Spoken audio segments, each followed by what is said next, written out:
आज के टॉपिक में हम लोग सॉल्यूशन ऑफ डिफरेंशियल इक्वेशन पढ़ने जा रहे हैं।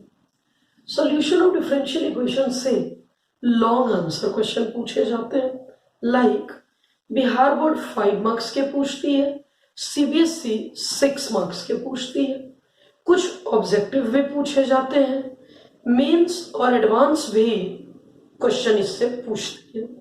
हम लोग 5 तरीके के सॉल्यूशन हैं, जिसमें स्टार्टिंग के 2 बहुत सिंपल हैं। टोटल 5 सॉल्यूशन के वे कौन कौन से हैं? जनरल सॉल्यूशन, पर्टिकुलर सॉल्यूशन, तीसरा variable separable method of solution of differential equation, solution of homogeneous differential equation, solution of linear differential equation. ये दोनों लॉन्ग आंसर हैं, यानी भी यानी है, बहुत बहुत इंपॉर्टेंट है। ये दोनों वन टाइम वॉच है, आपको सिर्फ एक बार देखना है, पहली बार में ही समझ में आ जाएगा और वो परमानेंट स्टोर रहेगा ब्रेन में। जनरल सॉल्यूशन और पर्टिकुलर सॉल्यूशन में एक थोड़ा सा डिफरेंस है। जनरल सॉल्यूशन मतलब हैविंग आर्बिट्ररी कांस्टेंट, कांस्टेंट रहेगा।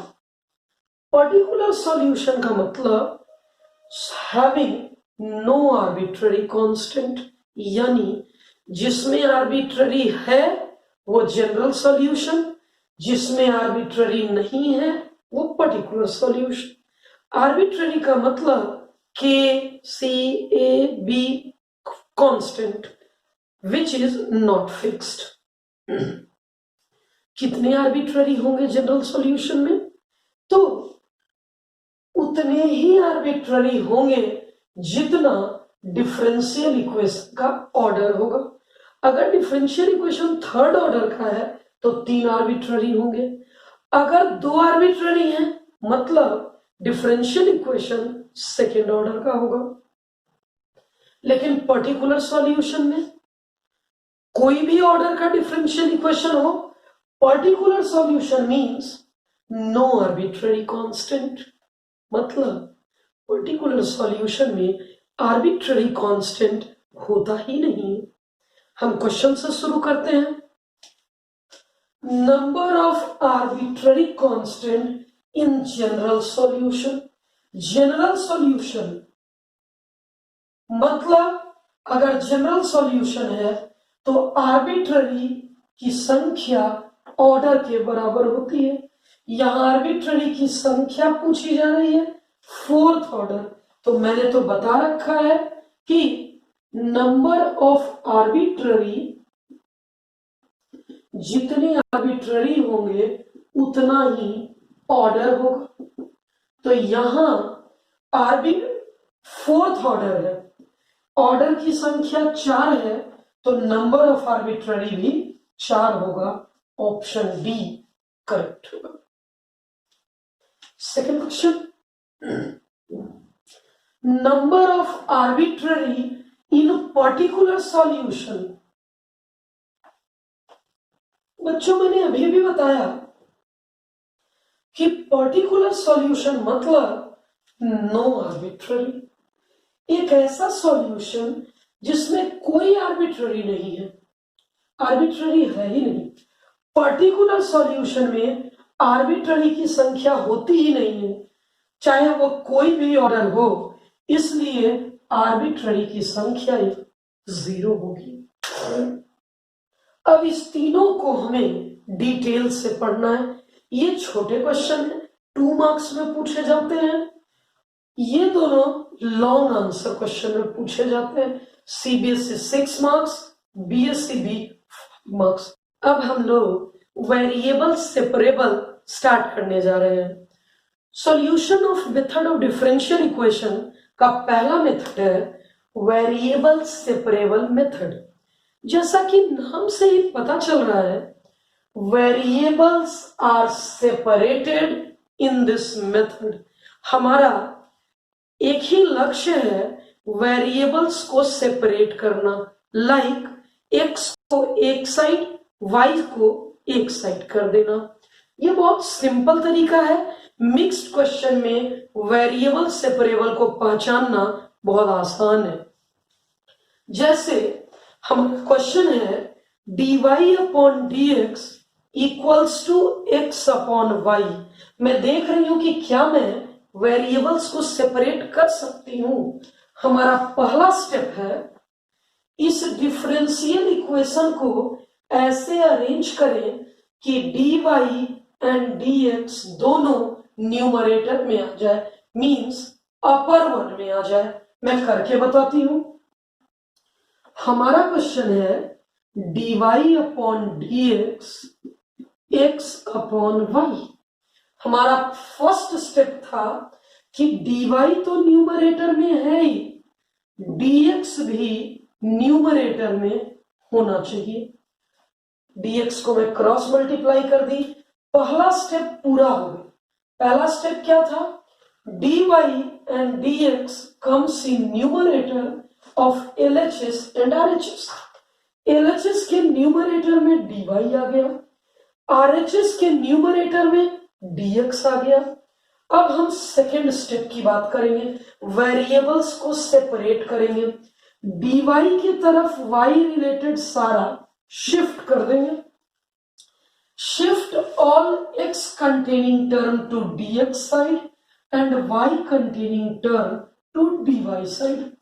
dy की तरफ सभी y को शिफ्ट कर देना है, dx के तरफ सभी x को। मेरा वेरिएबल सेपरेट हो गया। अब लास्ट काम integrate both side. Since variables are separated now, so integrate both sides. अब हम लोग बड़े आराम से इंटीग्रेट कर सकते। y का इंटीग्रेशन क्या होता है? y स्क्वायर बाई 2, x का इंटीग्रेशन पावर 1 है, xn का n+1 बाई n+। कोई ऑप्शन मेरा मैच किया? चेक कर लें।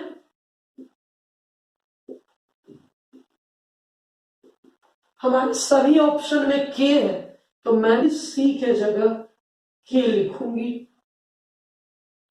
देखते हैं कोई ऑप्शन मैच किया क्या? y square by 2 minus x square by 2 equals to k। हमारा पहला ऑप्शन मैच कर गया। हम अपने अगले क्वेश्चन की तरफ बढ़ते हैं। हमारा क्वेश्चन है dy अपॉन dx e की पावर x प्लस y। ऐसे क्वेश्चन दो बार पूछे गए। एक बार यहां माइनस लिख के पूछा गया। मुझे वेरिएबल्स को सेपरेट करना है।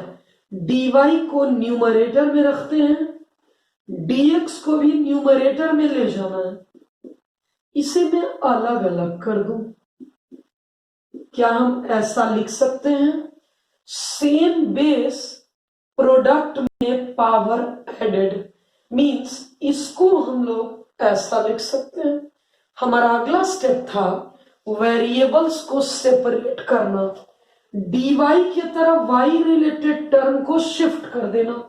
मैं इसे यहां शिफ्ट कर रही हूं। y के तरफ सारे y आ गए। अब मैं x के तरफ सारे x को ले जाऊंगी। अब इंटीग्रेट करने से पहले मैं थोड़ा और अरेंज कर देती हूं। e की पावर x का इंटीग्रेशन का फॉर्मूला क्या होता है? e to the power x एक ऐसा फंक्शन है जिसे डिफरेंशिएट करें या इंटीग्रेट, उसके ऊपर कोई फर्क नहीं पड़ता। तो इसका जब इंटीग्रेट करेंगे तो e की पावर x का सेम होता है डिवाइडेड बाय इस बंडल का डेरिवेटिव y के रेस्पेक्ट में, माइनस एक्स का -1, इसलिए माइनस y का भी -1, क्योंकि y के रेस्पेक्ट में डिफरेंशिएट हो रहा है। e की पावर x का डेरिवेटिव सेम टू सेम। अब हम लोग ऑप्शन मैच करवाने की कोशिश करते हैं। x रहेगा प्लस में माइनस y, x और माइनस y केवल एक ही ऑप्शन में है। तो मैं क्या कर रही हूं, ये ऐसा हो गया अब मैं इसको उधर भेज देती हूं, इस कांस्टेंट को इधर भेज देती हूं, वो कांस्टेंट इधर आ गया और ये कांस्टेंट इधर आ गया। बच्चों तुम्हें लग रहा होगा कि ये प्लस सी जब इधर आया तो माइनस सी होगा। मैंने माइनस सी लिखा है, लेकिन माइनस सी भी तो एक कांस्टेंट है जिसे मैंने नए कांस्टेंट का नाम दिया सी। तो हम चारों ऑप्शन में उस ऑप्शन को टिक करेंगे जिसमें पावर में x पॉजिटिव में हो और y नेगेटिव में हो। x पॉजिटिव में, y नेगेटिव में। यहां दोनों पॉजिटिव है, यहाँ x निगेटिव है, यहां दोनों नेगेटिव है, इसलिए ये तीनों गलत हैं। ये सभी 1 मार्क्स में पूछे जाते हैं क्वेश्चन और बहुत सिंपल है। हमारा अगला क्वेश्चन है solution of differential equation this one is. हम लोग देखते हैं कि क्या इस क्वेश्चन में मैं वेरिएबल सेपरेट कर पाती हूं। आप देखिए y इंटू dx, हमारा पहला गोल है dx को वन साइड शिफ्ट कर दें, तो मैं dx को इस तरफ ले आ रही हूं। y dx minus x y dx is equal to x dy। इसमें मैं क्या क्या कॉमन ले सकती हूं। पहले तो मैं y कॉमन ले लूं और dx कॉमन ले लूं, बच गया यहां 1 और यहां x। वेरिएबल सेपरेबल का पहला स्टेप था dx भी न्यूमरेटर में, dy भी न्यूमरेटर में आ चुका। सेकेंड स्टेप था हमारा कि y कंटेनिंग टर्म को dy के तरफ, dx है तो सारे x कंटेनिंग टर्म इधर, यानी इसे इस तरफ शिफ्ट कर दूं। ये x आ गया dx के तरफ, इस y को dy के तरफ। हमारा वेरिएबल कंप्लीटली सेपरेट हो चुका है। अब मैं इसे इंटीग्रेट करने के लिए तैयार हूं। 1 upon x minus x upon x dy upon y। अब मैं देखने जा रही हूं 1 अपॉन एक्स का 1 अपॉन एक्स का इंटीग्रेशन फॉर्मूला होता है log x।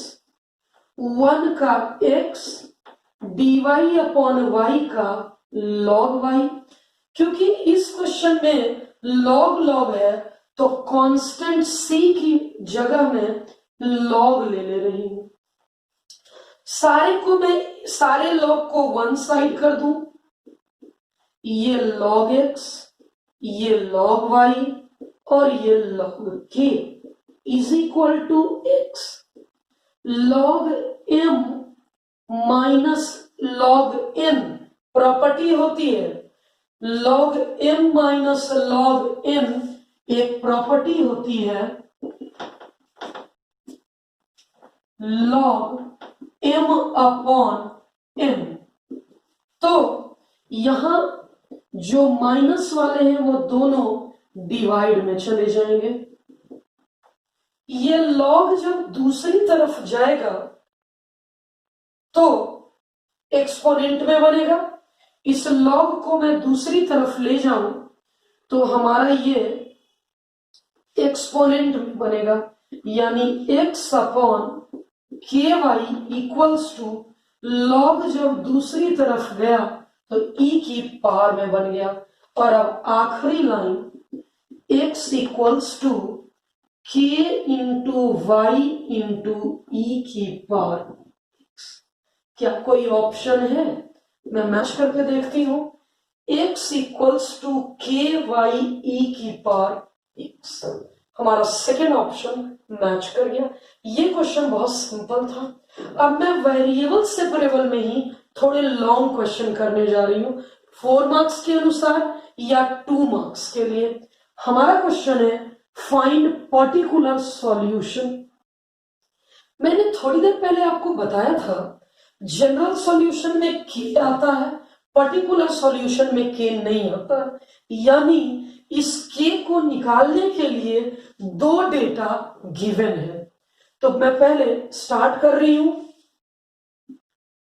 X y d y upon d x plus 2 y upon 2। Variable separable का पहला तरीका है dy को न्यूमरेटर में कर दो और dx को भी न्यूमरेटर में कर दो। अपना पहला स्टेप यही था, dy न्यूमरेटर में एंड dx भी न्यूमरेटर में ही। हमारा सेकेंड स्टेप था dy के तरफ y रिलेटेड सारा, ये y है, इधर से y रिलेटेड ले आते हैं और अब x रिलेटेड सारा मैं इसमें डाल दे रही हूं। वेरिएबल सेपरेट हो चुका है, इसलिए अब मैं इंटीग्रेट कर लूं। अब हम लोग इंटीग्रेशन का कॉन्सेप्ट लगाएंगे।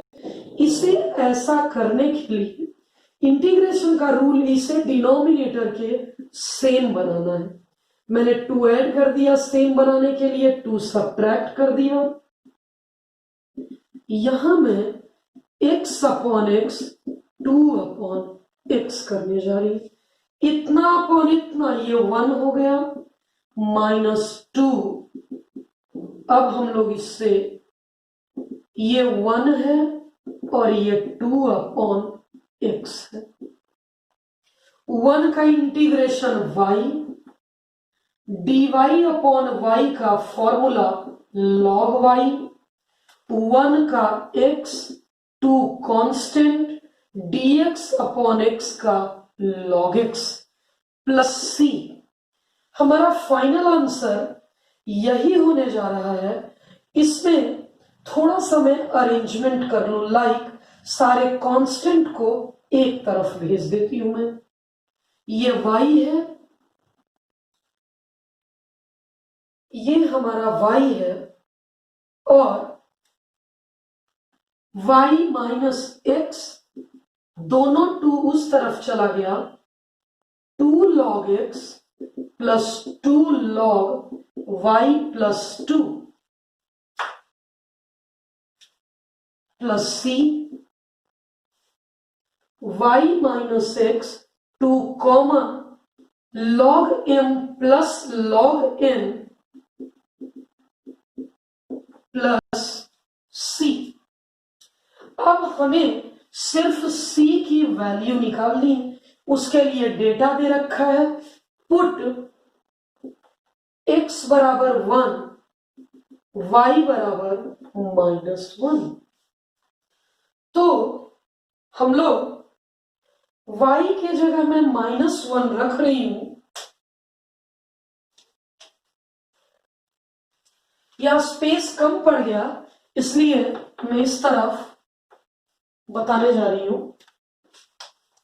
y की जगह -1 माइनस x के जगह 1, ये c निकालने के लिए डेटा दिए हुए होते हैं, is equal to 2 log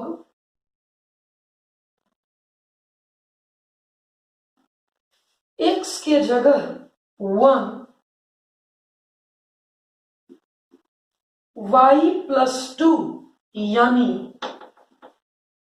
y के जगह -1 प्लस 2,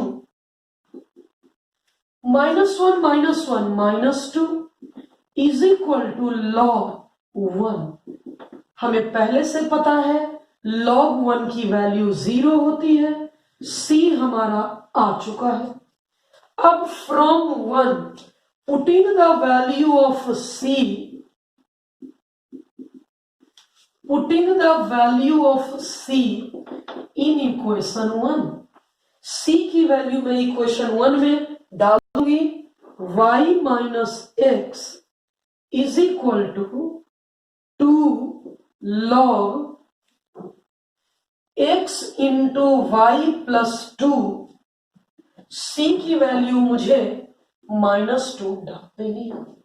चाहे तो हम थोड़ा और अरेंज कर सकते हैं, अदरवाइज हमारा परफेक्ट आंसर आ चुका है। एक स्टेप में और कर दूं, लॉग के आगे जब होता है तो ये पावर में चला जाता है, यानी लॉग ये पावर में चला जाएगा एक्स स्क्वायर वाई प्लस 2 का whole square minus 2। This is our required solution of differential equation. हम लोग अपने अगले क्वेश्चन के लिए तैयार हैं। Find particular solution. पर्टिकुलर पूछा है मतलब सी की वैल्यू निकालकर यहां देनी होगी इस डेटा के हेल्प से। हमारा क्वेश्चन है dy upon dx is equal to this one. हमें पर्टिकुलर सॉल्यूशन इसका निकालना है। मैं वेरिएबल सेपरेट करने जा रही हूं, ध्यान से देखेंगे इन दोनों में y स्क्वायर कॉमन है। जैसे ही कॉमन मैंने लिया 1 प्लस एक्स स्क्वायर दोनों ब्रैकेट में कॉमन है, यहां 1 बचा और यहां y स्क्वायर बचा। क्या मैं वेरिएबल सेपरेट कर सकती हूं?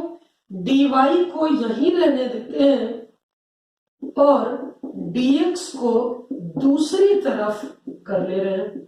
पहला स्टेप हो चुका, dy भी न्यूमरेटर में आ चुका, dx भी न्यूमरेटर में आ चुका।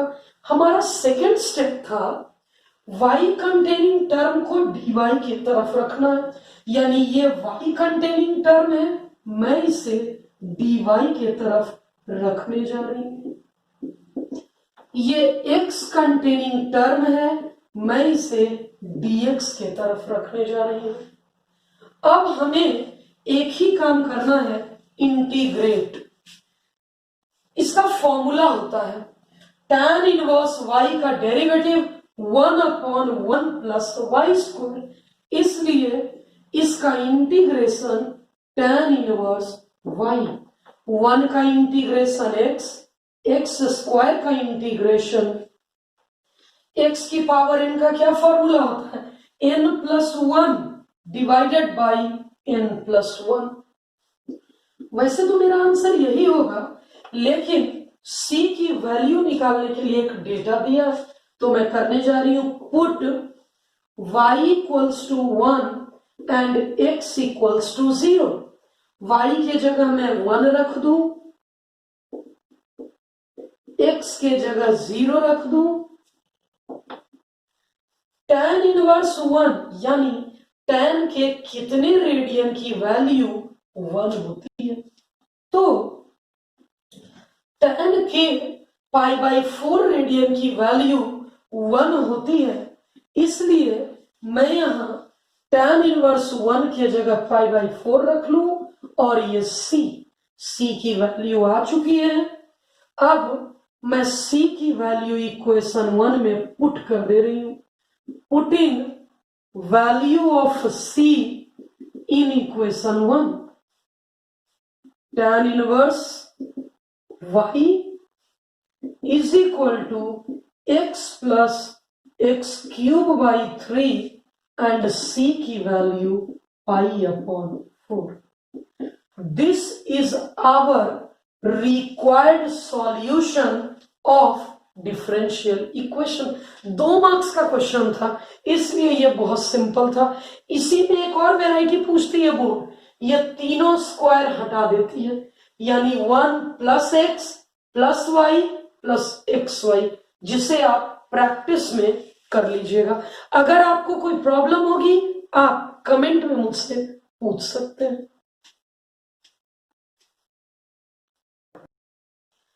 हमारा अगला क्वेश्चन सीबीएसई बोर्ड 2 बार पूछ चुकी है।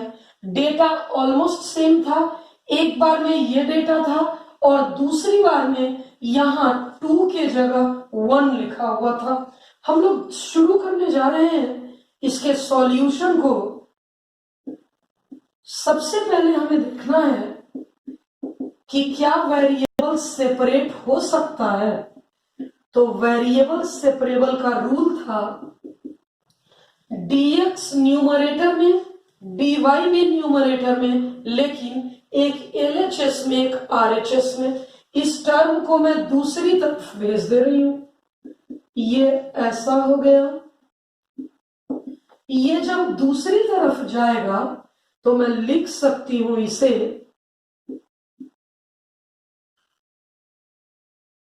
ये जब दूसरी तरफ जाएगा तो माइनस में चला गया। अब हमें वेरिएबल सेपरेट करना है, यानी dx की तरफ x रिलेटेड टर्म, ये x रिलेटेड टर्म है और ये भी x रिलेटेड टर्म है। dy की तरफ y रिलेटेड टर्म हमें करना है। हमारा वेरिएबल कंप्लीटली सेपरेट हो चुका है, अब इंटीग्रेट करना है। इंटीग्रेशन में ये सब्स्टिट्यूशन से बनेगा, इंटीग्रेशन यूजिंग सब्स्टिट्यूशन। कैसे पता चला? इसका डेरिवेटिव यहां दिया है, इसका डेरिवेटिव यहां दिया है। जिस टर्म का डेरिवेटिव दिया होता है उसे ही हम t मानते हैं। मैंने डिनोमिनेटर को t माना, इसका डेरिवेटिव यही कांस्टेंट का 0, t का dt अपॉन dx, इसलिए मैं इसे यहां कर ले रही हूं। अब इस तरफ हमारा क्वेश्चन बन गया, दिस इंटू दिस के जगह मैंने dt रख दिया और ये पूरा का पूरा टर्म हमारा t हो गया। मैं तरफ अगर पुट करूं, put tan y equals to t, इसका डेरिवेटिव होगा sec square y into dy equals to dt। tan का डेरिवेटिव sec स्क्वायर, और हमारा क्वेश्चन इस तरफ बन गया। एक बार t एज्यूम कर चुके हैं, दोबारा t नहीं एज्यूम कर सकते, मैंने इस बार u एज्यूम कर लिया। sec square y into dy के जगह मैंने du लिखा एंड tan y के जगह मैंने u लिखा। 1/t का इंटीग्रेशन क्या होता है? 1/t का के जगह log t, 1/u के जगह log u, क्योंकि ये दोनों log में है इसलिए c भी log में होगा।